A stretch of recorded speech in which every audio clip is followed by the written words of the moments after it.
जय श्री राम। राधे राधे भक्तों, कैसे हैं आप सभी लोग। आई होप आप लोग अच्छे होंगे और भक्ति में लीन होंगे। तो आइए आज हम जानेंगे कि चरणामृत का महत्व। जैसा कि आप सभी ने चरणामृत का रसपान अवश्य किया होगा, लेकिन आप सभी अभी ये नहीं जानते हैं चरणामृत का महत्व।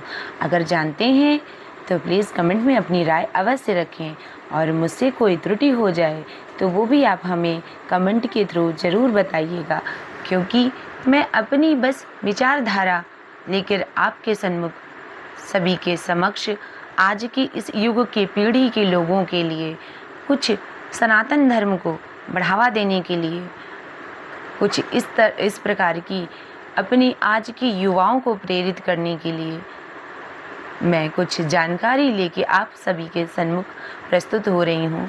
मेरा नाम है आकांक्षा मिश्रा और ये मेरा चैनल अनुकांक्षा मिश्रा ऑफिशियल की वेबसाइट पे जाएगा, आप वहाँ पे ज़रूर चेक करिएगा। तो आइए चलिए जान लेते हैं चरणामृत का महत्व।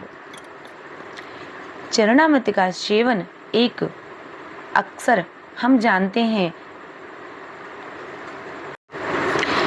चरणामृत का सेवन एवं महत्व।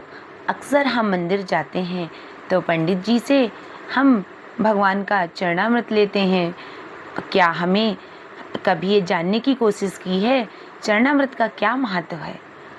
शास्त्रों में कहा गया, अकाल मृत्यु हरणम सर्वव्याधि विनाशनम विष्णु पादोदकम पीत्वा पुनर्जन्म न विद्यते।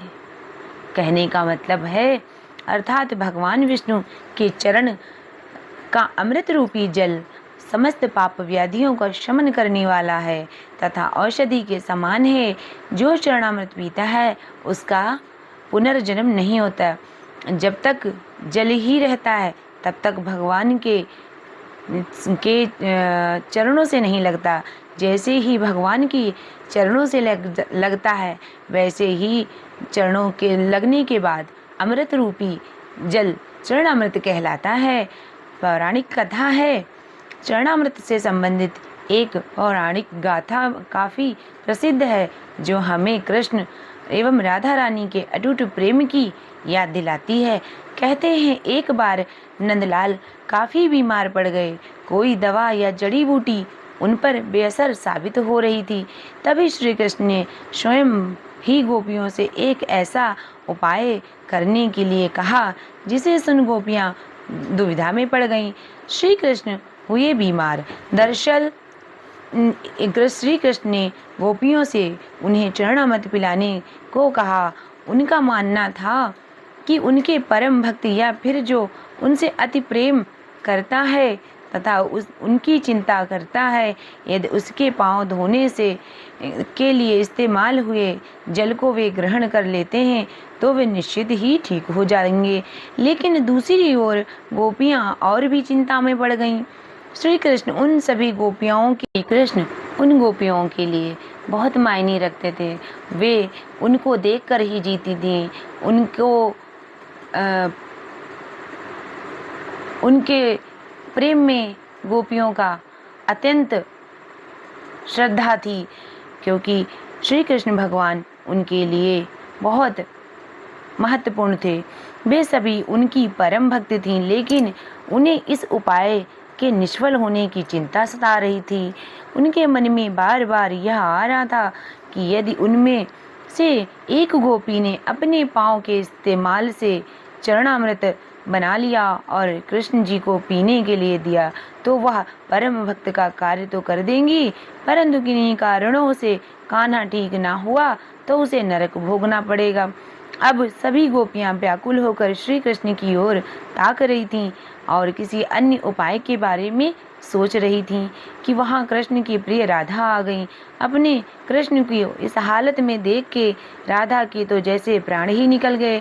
जब गोपियों ने कृष्ण द्वारा बताया गया उपाय राधा को बताया तो राधा ने एक क्षण भी व्यर्थ न करना उचित समझा और जल्द ही स्वयं के पांव धोकर चरणामृत तैयार कर श्री कृष्ण को पिलाने के लिए आगे बढ़ी। राधा जानती थी कि वे क्या कर रही हैं। जो बात अन्य गोपियों के लिए भय का कारण थी, ठीक वही भय राधा के मन में भी था। लेकिन कृष्ण को वापस स्वस्थ करने के लिए कोई और उपाय भी तो नहीं दिख रहा था। वो इसीलिए वो कृष्ण को ठीक करने के लिए वह नरक में भी चले जाने को तैयार थी। आखिरकार कान्हा ने चरणामृत ग्रहण किया और देखते ही देखते वे ठीक हो गए, क्योंकि वह राधा ही थी जिनके प्यार में एक सच्ची निष्ठा से श्री कृष्ण जी तुरंत स्वस्थ हो गए।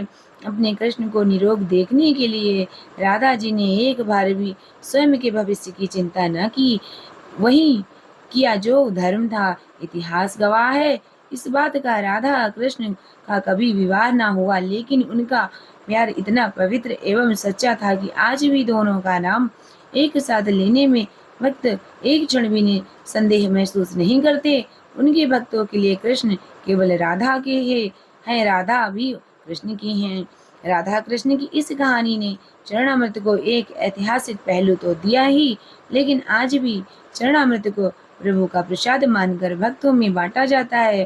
पीतल के बर्तन में पीतल के चम्मच से थोड़ा मीठा सा अमृत भक्तों के कंठ को पवित्र बनाता है। जब भगवान वामन का अवतार हुआ और वे राजा बलि के यज्ञशाला में दान लेने गए, तब उन्होंने 3 पग में 3 लोक नाप लिए। जब उन्होंने पहले पग में नीचे लोक नाप लिया और दूसरे में ऊपर लोक नापने लगे, तो जैसे ही ब्रह्मलोक में उनका चरण गया, तो ब्रह्मा जी ने अपने कमंडल से जल लेकर भगवान के चरण धोए और फिर चरणामृत को वापस अपने कमंडल में रख लिया। वह चरणामृत गंगा जी बन गई, जो आज भी सारी दुनिया के पापों को धोती हैं। ये शक्ति उनके पास कहाँ से आई? शक्ति के भगवान के चरणों की, जिस पर ब्रह्मा जी के ने साधारण जल चढ़ाया था, पर चरणों का स्पर्श होते ही वह गंगा जी बन गई। जब हम बांके बिहारी जी की आरती गाते हैं तो कहते हैं, चरणों से निकली गंगा प्यारी, जिसने सारी दुनिया तारी। धर्म में बहुत से पवित्र माना जाता है तथा मस्तक में लगाने से इसके बाद सेवन किया जाता है। चरणामृत का सेवन अमृत के समान माना गया है। कहते हैं भगवान श्री राम के चरणों को धोकर उसे चरणामृत के रूप में स्वीकार कर केवट न केवल स्वयं वह बाधा से पार हो गया, बल्कि उसने अपने पूर्वजों को भी तार दिया। चरणामृत का महत्व सिर्फ धार्मिक ही नहीं, चिकित्सीय भी है। चरणामृत का जल हमेशा तांबे के पात्र में रखा जाता। आयुर्वेदिक मतानुसार तांबे के पात्र में अनेक रोगों को नष्ट करने की शक्ति होती है, जो उसे रखे जल में आ जाती है। उस जल का सेवन करने से शरीर में रोग से लड़ने की क्षमता पैदा हो जाती है तथा रोग भी नहीं होते। इसमें तुलसी के पत्ते डालने की परंपरा भी है, जिससे यह जल की रोगनाशक क्षमता और भी बढ़ जाती है। तुलसी के पत्ते पर जल इतने परिणाम में होना चाहिए कि सरसों का दाना उसमें डूब जाए। ऐसा माना जाता है कि तुलसी चरणामृत लेने से मेघा बुद्धि स्मरण शक्ति को बढ़ाता है। इसीलिए यह मान्यता है कि भगवान के चरणामृत औषधि के समान है। यदि उसमें तुलसी पत्र भी मिला दिया जाए तो उसके औषधीय गुणों में और भी वृद्धि हो जाती है।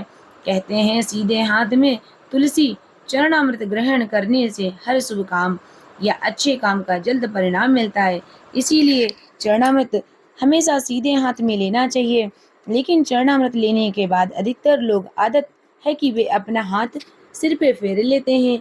चरणामृत लेने के बाद सिर पर रखना सही है या नहीं, यह बहुत कम लोग जानते हैं। दरअसल शास्त्रों के अनुसार चरणामृत लेकर सिर पर हाथ रखना अच्छा नहीं माना जाता है। कहते हैं इससे विचारों में सकारात्मकता नहीं बल्कि नकारात्मकता बढ़ जाती है। इसीलिए चरणामृत को लेकर कभी भी सिर पर हाथ नहीं फेरना चाहिए। आपको अगर ये जानकारी अच्छी लगी हो तो अनुकांक्षा मिश्रा चैनल को अवश्य सब्सक्राइब करें और कमेंट में जय श्री राधे, जय हरि हरि ओम अवश्य लिखें। जय जय श्री राधे, जय जय श्री राधे, हरि ओम नमो भगवते वासुदेवाय। ऐसी ही जानकारी प्राप्त करने के लिए आप हमारे चैनल को जरूर से जरूर फिर से पुनः आग्रह करती हूँ, आप जरूर सब्सक्राइब करिएगा। जय जय श्री राधे।